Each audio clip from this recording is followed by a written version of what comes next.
ठीक सामने में वो घर दिख रहा है, बहुत ही पास में घर दिख रहा है। नाव से हम लोग जाएंगे घर तक। तो अभी हम आए हैं बक्सर के रामरेखा घाट पर एक ऐसा घर देखने के लिए जो गंगा जी के अंदर में बना हुआ। भाई प्रशांत ने हर साल बाढ़ से प्रभावित लोगों को राहत देने के लिए बक्सर में गंगा नदी के तट पर पहला तैरता हुआ घर बनाने का कमाल का काम किया है। बाढ़ आया था, पटना वगैरह सब डूबा था। बहुत यूथ लोग, तुम लोग जैसे एकदम जा करके मेहनत कर रहे हैं, खाना पहुंचा रहे हैं, बहुत कुछ हुआ था। हमारे पीछे देख सकते हैं कि पटना में हेलीकॉप्टर के जरिए एनडीआरएफ की टीम यहाँ सुबह से ही तैयारियों में लग गई है। सिर्फ पटना के कुछ मोहल्ले में पानी आया वही है। इस समय इसका नींव रखा कि एक ऐसा क्यों ना एक ऐसा पूरा घर ही हो जो बाढ़ के समय में अपनी जगह तैरने लगे, ताकि उसका विस्थापन जो लोगों का होता है और जो जीवन में प्रॉब्लम्स क्रिएट होता है उसको हम लोग रोक पाएं। Hey guys, welcome back to my channel। तो कैसे हो आप सभी लोग? आई होप आप सभी लोग भी अच्छे होंगे। गाइस बहुत दिनों बाद मेरे चैनल पर ये ब्लॉग आ रहा है। तो आज के ब्लॉग बहुत ही क्रिएटिविटी वाला ब्लॉग है।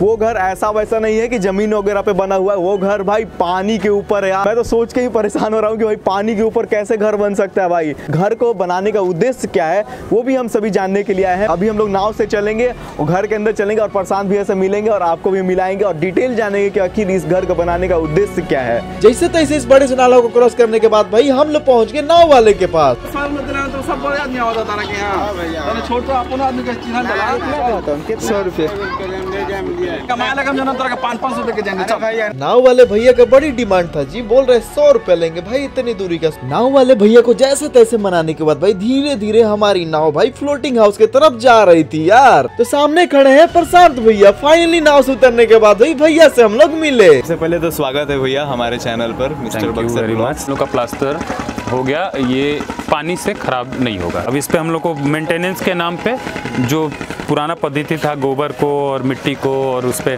चाहिए तो बाकी मिश्रण को डाल करके एक लेप लगा। वीडियो में आपका हम देखे थे जिसमें हल्दी वगैरह मिला रहे थे कलर के लिए। तो कलर पे भी नेचुरल कलर ट्राई किए। मतलब हम ट्राई कर रहे थे कि ऑप्शन तो था कि जाकर के कोई बड़ी कंपनी का कोई पेंट ले आके मार दे। ट्राई कर रहे थे कि क्या ऑप्शन हो सकता है, नेचुरल कलर कैसे बन सकता है या कर हो सकता है कि नहीं, और अच्छा हो रहा है। कैसे सोचा है ये? 2020 में मैं इंडिया लौट के आया था एक जर्नी के बाद। जब उस जर्नी के बाद मैं आया तो उस समय बिहार में बाढ़ आया था, पटना वगैरह सब डूबा था। बहुत यूथ लोग, तुम लोग जैसे एकदम जा करके मेहनत कर रहे हैं, खाना पहुंचा रहे हैं, बहुत कुछ हुआ था। उस समय मैं उसी समय इसका नींव रखा कि एक ऐसा क्यों ना एक ऐसा पूरा घर ही हो जो बाढ़ के समय में अपनी जगह तैरने लगे, ताकि उसका विस्थापन जो लोगों का होता है और जो जीवन में प्रॉब्लम्स क्रिएट होता है उसको हम लोग रोक पाएँ। जो जीव जंतु उनके जानवर होते हैं उनको ऊपर रख लें, मतलब एक सुरक्षित रूप से अपने ही जगह पर वो रह लें, अपने एसेट को बचा लें, अपनी एनर्जी को बचा लें। क्योंकि बाढ़ के समय में अगर सब कुछ बच भी गए तो वो 2 महीने का एनर्जी तो वेस्ट ही है ना।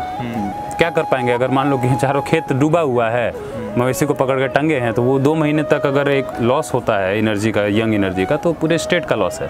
तो हम लोग उस समय में, बाढ़ के समय में, अब अगर हम सेफ हो गए तो अब हमारे पास अपॉर्चुनिटी है। हम उस 2 महीने में सिलाई के काम करेंगे, उस महीने में हम अपसाइक्लिंग करेंगे, हम उस समय कुछ और करेंगे। मतलब हमारे पास एक सिस्टम बन जाएगा कि हम रिजिलियंट लाइवलीहुड क्रिएट कर पाएंगे, है ना।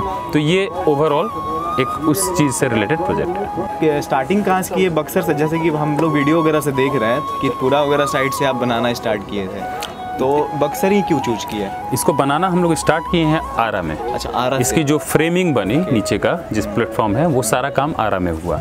2020 में हम लोगों ने प्लान किया, 2021 में इसका जो नीचे का फ्रेम है वो पूरा तैयार किया।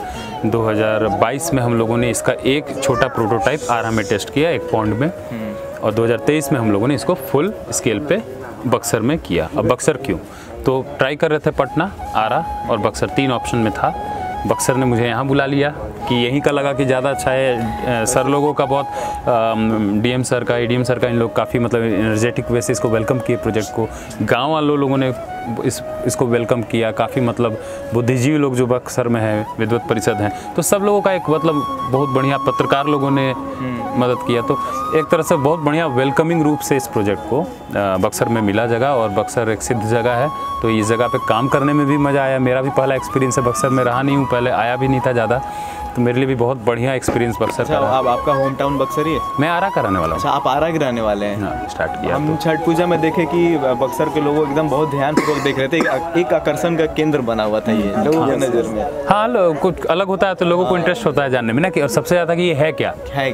तो इसलिए मैंने लिख के टांग दिया था कि ताकि लोग तुमको कुछ कितना चिक के बताऊं दूर से मैं कि क्या है, तो लिख के टांगा था। मतलब ऐसे लोग चिल्ला रहे थे कि भैया है क्या ये? हाँ, आने के लिए कि भैया आ जाएं, कैसे भैया आ जाएं, एक बेरा तू ले आओ, छोटा छोटा बच्चा रहेगा, बोला कि नौवा बान, हम बोले आ जाओ लोग, तो नाव लेके आओ। तो ये इसका घर का कैपेसिटी भी होगा ना, कितने ही लोग? हाँ, तो जैसे ये एक ग्रामीण व्यवस्था में हम लोग के पास 6 से लेकर 10 लोगों का जो एक मान के चलो कि फैमिली होती है और उनके जानवर, तो उतने लोगों के हिसाब से ये डिजाइंड है। ये घर साल भर जमीन पे रहता है और पानी जब बाढ़ आएगा तो अपने जगह पे तैरने लगता है। बहुत मिसकंसेप्शन हो रहा है, लोगों को लग रहा है कि बाढ़ के लिए पानी में घर बना रहे हैं, पानी में घर बना रहे हैं। हम लोग एम्फीबियस घर बना रहे हैं। हम लोग एम्फीबियस घर मतलब कि जो साल भर जमीन पे है, बाढ़ आएगी तो अपने जगह पे पानी में तैरने लगेगा। क्लाइमेट रेजिलिएंट घर बना रहे हैं। मतलब जब गर्मी बहुत पड़ेगी तो अंदर ठंडा होगा, जब ठंड बहुत पड़ेगा तो अंदर गर्म होगा, भूकंप आएगी तो भूकंप से रेजिलिएंट होगा। तो ये सारे चीज़ों का मिश्रण है। मतलब एक्चुअल में ये घर जो है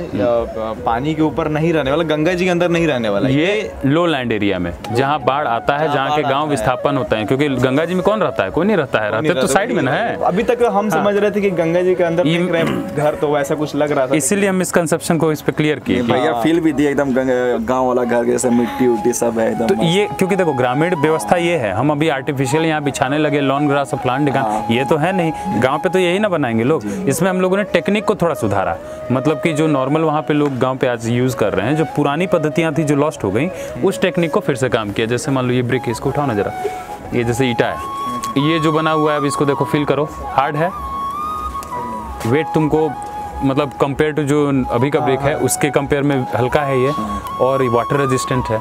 तो हम लोगों ने नेचुरल, अच्छा सबसे बड़ी बात कि ये आग से जलाया हुआ, मतलब कोल पे पकाया हुआ नहीं है, तो हम लोग बहुत बड़े लेवल पे कार्बन उत्सर्जन को इस पे रोक दिए। तो इस घर के निर्माण में हम लोगों ने ट्राई किया है कि नेट कार्बन जो जीरो वाला फिलॉसफी, उसको हम लोग कैसे उस पर काम करें। तो ये देखो, ये उसी ईंट का ये दीवार है जो ईंट तुमको वहाँ दिखाया मैंने। अच्छा। तो ये उस ईंट का दीवार है। अब इस पे पानी फेंकोगे तो पानी ऐसे गिर जाएगा। ये अब ऐसा हो गया है कि वाटर रेजिस्टेंट हो गया, जबकि ये 5 इंच की है। अगर कोई ज़मीन पे भी घर बना रहा है, मान लो कोई गरीब आदमी को अपना घर बनाना है, पैसा बहुत नहीं है, तो वो ईंट बना सकता है। इसका रेसिपी सिंपल है, लोकल है, कोई बड़ी टेक्नोलॉजी नहीं है, और ये ईंट नेचुरल है।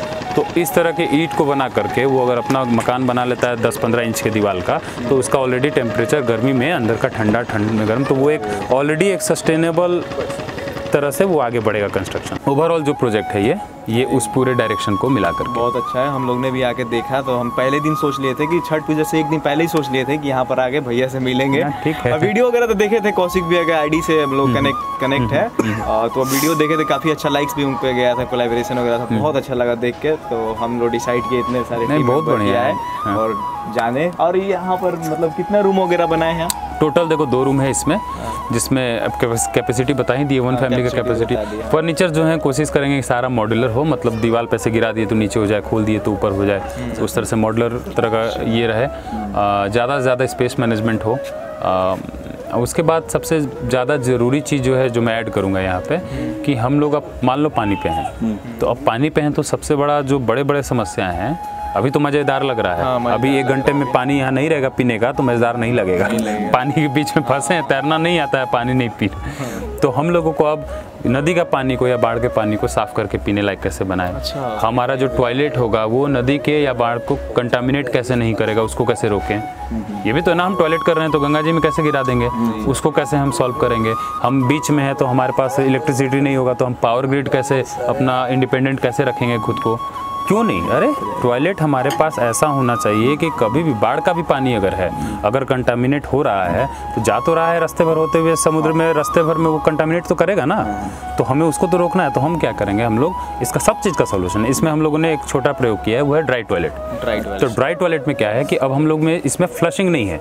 आप टॉयलेट को यूज़ करोगे और उसके बाद आप धान की भूसी और लकड़ी का बुरादा वो है रखा हुआ, आप उसको बस डाल दोगे तो वो क्या करेगा कि पानी मॉइस्चर को खींच लेगा आपके वेस्ट में से, और फिर वहाँ पे हम बैक्टीरिया इंट्रोड्यूस कर दिए तो वो ये होना चालू होगा डिकम्पोजिशन, और वो फर्टिलाइज़र बनेगा। अब ज़रूरत है कि यूथ इस बारे में बात करे। बहुत खुशी हो रहा है कि तुम लोग यूथ हो, इस बारे में बात करने आए हो, तो ये अभी एक ज़रूरी समय है। हम लोग बहुत जरूरी था भैया। हाँ। घर देख रहे हैं तो सिर्फ देखने से नहीं होगा, यहाँ बहुत लोग आ रहे हैं देख के चल जाए, लेकिन बातचीत जरूर नहीं कि वीडियो बनाए, आगे नॉर्मली जानना भी चाहिए कि क्या हाँ, कर रहे हैं अब भैया। बात यही कि नॉर्मली जानने के लिए अब सबको टाइम देने पे मेरा जो खुद का जो एक लाइफ है बिगड़ जाता है। हम लोग बहुत बड़े पॉपुलेशन के सामने है ना, और दूर से हमेशा लोग होते हैं। इस घर के अलावा पहले आप क्या करते थे? मतलब मैं सोशल आर्टिस्ट हूँ। मेरा काम है स्क्रैप मटेरियल को यूज़ करके उससे यूज़फुल थिंग्स बनाना। तो मैं स्कल्पचर से लेकर के घर और घर से लेकर के घर पे रखे हुए एक प्रोडक्ट तक वेस्ट मटेरियल से बनाने में मेरी एक्सपर्टीज़ है। ये काम मैं पहले पूना में करता था, फिर मैंने 3 साल की एक लंबी यात्रा की, 1 साल की उसकी तैयारी, टोटल 4 साल मैंने दिए एक यात्रा को, जिसमें मैं भारत से स्कॉटलैंड मोटरसाइकिल से गया। और उस जर्नी में मैंने 22 देश क्रॉस किए और 22 देशों में मैंने बहुत अलग अलग लेवल के projects, socially projects, grass rooted projects मैंने किए। वो करके वापस इंडिया आया तो फिर लगा कि अब जहाँ का हूँ वहाँ चला हूँ, तो बिहार चला आया, बिहार आया तो फिर यहाँ पे एक सेंटर को स्टार्ट किया और तो अपनापन दिखता है। चौसा में जितना आरा मशीन है वहाँ का जो वेस्ट वुड है ये वो है स्क्रैप की है। बेड वगैरह सब कुछ लगा के भैया आप लोग देख सकते हैं यहाँ पर बेड वगैरह टेबल सब कुछ भैया ने लगा रखा मस्त है। घर बना के रखा भैया ने, एकदम मस्त। बहुत अच्छा लगा। और एक चीज हम और देखे थे, हम बाहर बात करेंगे उस चीज पे, गिटार आपका देखे तो याद आ गया, वीडियो हम चेक कर गया है सारा डिटेल। और ये घड़ी देखिए, ये मोटरसाइकिल का चेन है। मोटरसाइकिल का चेन है ये। हाँ, ये तुम्हारी रॉयल एनफील्ड है मोटरसाइकिल, बुलेट का चेन है, उसका वो स्पॉकेट इंजन है, का सब है। ये क्लच प्लेट का असेंबली है, ये लैंप है, इसका लाइट इसमें लगा हुआ है। इस तरह के कई प्रोडक्ट्स जो हैं तुमको आरा में देखने को मिलेंगे। ये वहाँ का 10% है जो यहाँ दिख रहा है। अच्छा। वहाँ अभी आप रात में यहाँ पे स्टे वगैरह करते हैं मैं तो कि? यहीं रह रहा हूँ 3 महीने हो गए मुझे अब तो रहते हुए बक्सर में। गंगा किनारे पहले उधर था जंगल में, अब थोड़ा पब्लिक में आ गया, अब इस पे रहने लगा हूँ। पूछना चाहिए नहीं पता नहीं, अगर कंफर्टेबल होंगे तो आप आंसर दीजिएगा। इसका बजट बता सकते हैं क्या? हाँ, कहा नहीं कंफर्टेबल नहीं, तो सबसे ज़रूरी चीज़ है। 6 लाख रुपए का बजट रखे थे इसके लिए। अच्छा। कि इसको बनाए हम लोग, तो रिसर्च एंड डेवलपमेंट सारा चीज़ करके 3 साल जो काम हुआ वो सब छोड़े, तो टारगेट था कि 6 लाख का एक बजट के अंदर में ही फिट बैठे। अब एक नेक्स्ट बड़ा टारगेट स्टार्ट कर दिए हैं। नेक्स्ट टारगेट ये है कि अगले साल तक 2 लाख के बजट में फिट होने वाला एक हम लोग घर बनाएं, और वो स्पेशली डिज़ाइंड हो कोसी के बेल्ट के लिए। ये हम लोगों के बेल्ट में वेव्स नहीं है उतनी। यहाँ पे जो बाढ़ आता है गांव में, पानी रेज होता है, चढ़ता है तो, लेकिन जो कोसी का बेल्ट है और जो गंडक का बेल्ट है वहाँ पे एक फोर्स से आता है। तो अब वहाँ के लिए हम लोग प्लान करेंगे कि क्या बेल्ट, क्योंकि वही अफेक्टेड एरिया है ज़्यादा, तो अब उस पर हम लोग हाँ कम बजट पे बनना चाहिए। और मतलब कि अभी आप ये घर बनाए तो गवर्नमेंट से आप क्या चाहते हैं? मतलब गवर्नमेंट इस चीज़ को सीरियस ले, इस पूरे प्रोजेक्ट के विजन को सीरियस ले, क्योंकि हम लोग ऐसा नहीं है कि कोई सॉल्यूशन लेके आ रहे हैं कि चलो हम लोग बिहार में, हम लोग ला रहे हैं एक आइडिया और उस आइडिया पे वर्क करना होगा। गवर्नमेंट के भी लोग, गवर्नमेंट के पास बुद्धिजीवी लोग हैं, एक से एक माइंड्स हैं, यूथ हम लोग के पास एक से एक है, तो एक कंबाइंड करके और एक ऐसा प्रोजेक्ट डिज़ाइन हो जो बिहार को वर्ल्ड के सामने सस्टेनेबिलिटी का एक लीडर की तरह दिखाए। और वो हो सकता है। बिहार अभी भी नेटिव है, अभी भी देखोगे तो बहुत जो दुनिया में बड़े बड़े चेंजेस हुए, वेस्टर्नाइजेशन हुआ है, चल जाओ यहाँ से थोड़ा सा आगे और देखो पूरे गांव वाले उसी तरीके से जी रहे हैं जैसे उनके पूर्वज जीते थे। उधर एक घर है, किचन वगैरह भी तो बना होगा। ये है किचन। तो अभी यहाँ पर रूम का आपने देख लिया, अभी हम किचन दिखा रहे हैं, भैया ले जा रहे हैं किचन में, देखते हैं क्या क्या चीज़ आई है भैया। मतलब बेड का क्या उद्देश्य है? देखो, जब इस तरह के हम लोग जगह पे हैं ना, तो हम लोग को ज़्यादा से ज़्यादा यूज़ सोचना चाहिए जगह का। यही नहीं है, इसके ऊपर एक और बेड हम लोग डालेंगे ताकि 2 लोग यहाँ एकोमोडेट हो पाएँ, उस दोनों रूम में 3-3 लोग एकोमोडेट हो पाएँ। तब हमारे पास जितना ज़्यादा हम, और टेबल के रूप में वो यूज हो जाए, चाहे बेड के रूप में यूज हो जाए, तो उस हिसाब से हमें सोचना होगा, है ना।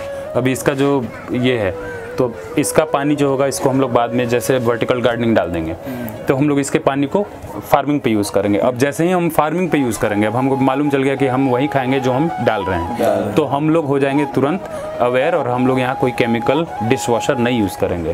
तो जैसे भैया ये घर अगर किसी को चाहिए ऐसा इंडिकेट मन लेना चाहता है तो उसका क्या सीन, मतलब कैसे गवर्नमेंट के थ्रू कुछ होगा कि? वो बात जब लेने की होगी किसी को तो देखा जाएगा कि कैसे किया जाए उसको। मेन आइडिया है कि हम लोग पहले इस रिसर्च एंड डेवलपमेंट को फोर्स करके प्रूफ करना है। अभी को यहाँ से आरा लेके जाना है, इसकी टेस्टिंग कई पैमाने पे हो रही है। आरा कैसे चल यहाँ से? ये नाव से खींच के जाता है, से खींच के जाएगा। तो इसकी टेस्टिंग हम लोगों को करना है हर लेवल पे। जैसे फॉर एग्जांपल मान लो कि बाढ़ आता है। बाढ़ के समय में एनडीआरएफ की टीम दूर दराज के गांव जाती है, रोड वोड ब्लॉक है, कुछ है नहीं वहाँ। उस केस में ये घर हॉस्पिटल बन के गांव तक जा सकता है ना। और जा करके एनडीआरएफ टीम को जो दौड़ के आना पड़ता है रात तक में, तो ये गांव में हॉस्पिटल पहुंचा दिया हमने, कम्युनिटी किचन पहुंचा दिया हमने, फूड डिस्ट्रीब्यूशन सेंटर पहुंचा दिया, रेस्क्यू यूनिट पहुंचा दिया। तो इसको हम लोग उपयोग सिर्फ घर में हॉस्पिटल के तौर पे भी कर सकते हैं, इमरजेंसी में भी। ये एक कल्पना का जगह है और इसका प्रयोग आज जैसे सुबह में बैठा था, सुबह मेरी कल्पना में आई कि इस तरह का अगर हम 5 यूनिट यहाँ से वहाँ तक उस छोर तक रखते हैं। बक्सर में मुझे एक बहुत जो खराब चीज़ दिखा इतने दिनों में, वो था ये जो बहते हुए पानी में लगातार लाश, लगातार कचरा जो आ रहा था। तो वो मुझे लगता था कि ये तो बड़ा मतलब ये फ्रीक आउट किया बहुत वॉलंटियर्स को, और मैं कोशिश करता था कि उसको साफ़ करूँ, लोग नहीं देखें। लेकिन उसको रोकने का भी एक तरीका है कि हम लोग इस तरह के अगर यूनिट स्टेशन कर दें, और ये यूनिट्स एकदम आर्म की तरह सामने नेट लगाए, ये खुलते हों, पूरे कचरे को, बहते हुए कचरे को रोकते हों, है ना, और फिर उसको कलेक्शन कर दिया जाए। तो ये कई पैमानों पे हम लोग इस पे काम कर सकते हैं और वैसे ही डिज़ाइन कर सकते हैं कि रिवर की सफाई कैसे हो, इकोलॉजिकल चीज़ को कैसे बचाया जाए। हमारे गेंडे, ये डॉल्फिन्स है यहाँ पे, ये डॉल्फिन्स दुनिया में बस यहीं पाई जाती हैं और इंडेंजर्ड है। तो इनके लिए अगर हमें काम करना है तो हम इसको स्टेशन करके उनके प्रोटेक्शन पे काम कर सकते हैं। तो हमें नेचर सेंट्रिक का मतलब ये नहीं है कि हम केवल खुद सोच लिए ह्यूमन है और हमें पूरा नेचर से लेके सब चीज़ इकोसिस्टम को सोच लेना। तो यही ओवरऑल प्रोजेक्ट। और कुछ इसमें क्वेश्चन है? नहीं, समझ में आ गया पूरा? बहुत भैया, आपकी ये सोच के लिए मतलब सैल्यूट है। Thank you very much. आप लोग वीडियो को इतना शेयर करो कि भैया हमारे नरेंद्र मोदी जी के पास पहुंच जाए भैया के सोच। और अगर उनके पास पहुंच गया जरूर जाएगा, अगर उनके पास पहुंच गया भैया का सोच, तो ये तो कंफर्म है कि जरूर एक बार मिलेंगे इससे 100%। हम लोग को बिहार को बेटर बनाने की जरूरत है।